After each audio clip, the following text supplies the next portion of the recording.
통신업종의 마케팅 보조금 과열 이슈가 다시 한번 수면 위로 떠오르고 있습니다. 방통위의 경고까지 지금 받은 상황인데요. 우리가 통신주들 어떻게 봐야 하는지 자세하게 도움 말씀 들어보겠습니다. 한국투자증권의 양종인 연구원 모셨습니다. 안녕하세요. 예, 안녕하세요. 예. 네, 먼저 향후에 제재 조치가 추가로 나올 수 있을지 궁금하고요. 만약에 이러한 조치들이 계속해서 이어진다면은 통신업종에는 어떤 영향을 미치게 될까요?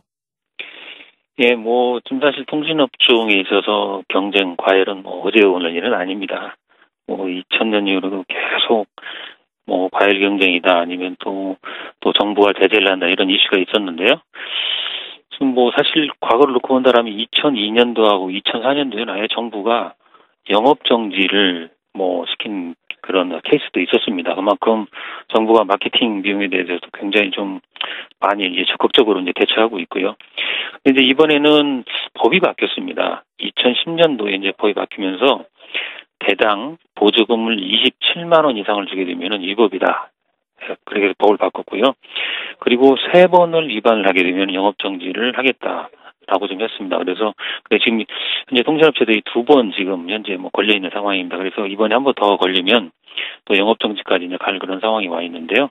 어쨌든 8월 말에 경쟁이 굉장히 심했고요. 그다음에 이제 9월 초 들어서는 한번 정부가 또 경고를 했습니다. 그래서 9월 초에 또 식는 듯 했다가 지난 주말에 또 과열 경쟁 거의 사상 초유 같은데요. 보조금이 70만 원, 80만 원까지 올라가는 정도로 경쟁이 심했습니다. 그런데 다시 한번 정부가 이제 또 경고를 하니까 지금 시장은 좀 쿨다운 됐는데요. 어차피 이제 새로운 또 단말기들이 계속 나오고 있기 때문에 경쟁이 완전히 크게 완화되기는 좀 어려운 상황입니다. 그렇지만 단기적으로는 조금은 경쟁이 좀 완화되는 추세가 이어지지 않겠는가라고 봐집니다.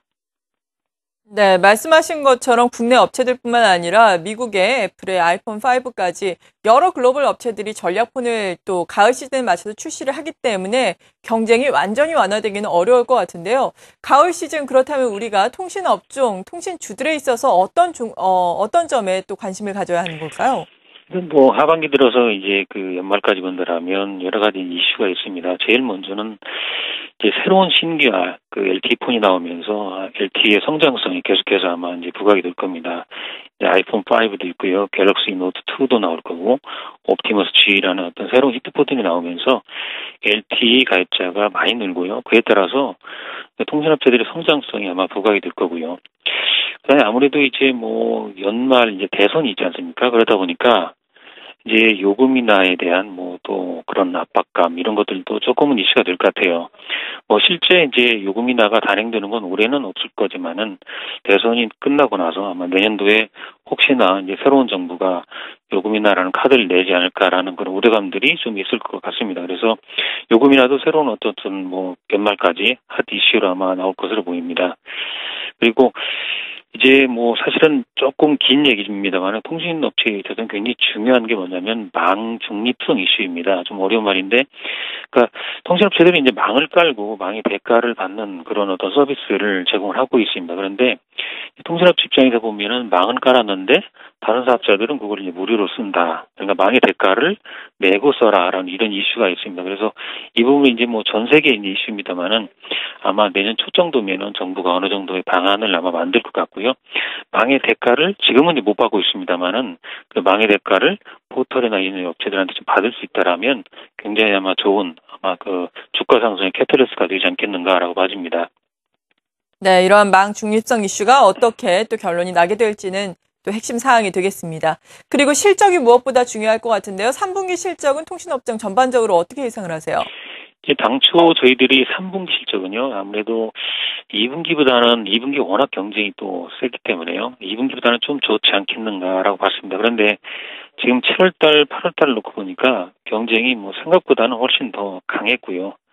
또 반면에 이제 LTE 가입자는 생각보다 또 더 많이 또 유입이 됐습니다. 그래서 3분기 실적은 매출은 예상보다 조금 더 좋을 거고요. 다만 마케팅 비용이 좀 더 들어가서 당초 예상했던 것보다 수익은 조금 못 미치지 않을까라고 봐집니다. 다만 이제 저희들이 이제 짧게 놓고 보면 그런데요.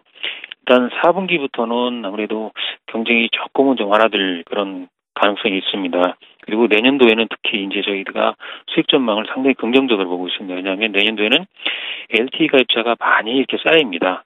그래서 금년 말에 이제 LTE 전체 가입자가 전체 이동통신 가입자에서 차지하는 비중이 한 37%까지 올라가는데요.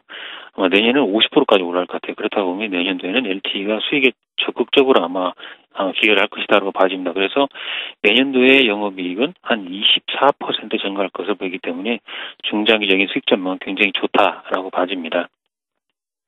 그럼 통신주들 대체적으로 살펴보자면 6월 저점을 찍고 계속해서 상승세를 이어가고 있는 양상인데요. 주가의 추가 탄력은 그러니까 강하다고 보시는지 궁금하고요. 이에 따라서 어떤 종목을 탑픽 종목으로 선정해야 할지 마지막으로 정리를 좀 해주시죠. 사실 6월 이후로 보면 시장 대비해서 통신주가 한 23%포인트나 초과 상승을 했습니다. 굉장히 많이 올랐죠. 그런데 이제 연초부터 놓고 본다라면 통신주가 시장하고 거의 비슷합니다. 주가 오른 게. 그 얘기는 뭐냐면, 연초에는 많이 빠졌다가 지금 이제 그래서 낙폭을 많이 이제 줄였다는 측면이 있습니다. 그래서 최근에 주가가 일부 좀 올랐지만은 여전히 주가가 싸다. 그러니까 밸류에이션이 싸다라는 겁니다. 그래서 그 시장 대비해서 본다라면 30% 할인돼서 거래되고 있기 때문에 여전히 저평가되어 있다라고 보고 있고요. 그 다음에 연말로 가면서 배당 메리트가 좋습니다. 배당 수익률이 한 6%에 육박을 합니다. 그래서 여전히 그 배당주로서 연말에 이제 각광을 받을 거고요. 전 세계 지금 경기가 안 좋죠. 그러다 보니까 한국뿐만 아니라 해외 쪽에서는 더더욱 그렇습니다만은 통신주가 경기 방어주로서 각광을 받고 있습니다. 그래서 아마 연말까지 시장보다는 훨씬 더 주가는 좋을 거라고 봐집니다. 특히 이제 내년도까지도 본다라면 LTE의 성장성이 있기 때문에 최소한 아마 내년도 1분기, 2분기까지는 아마 좋은 주가 흐름을 보일 거라고 생각을 합니다.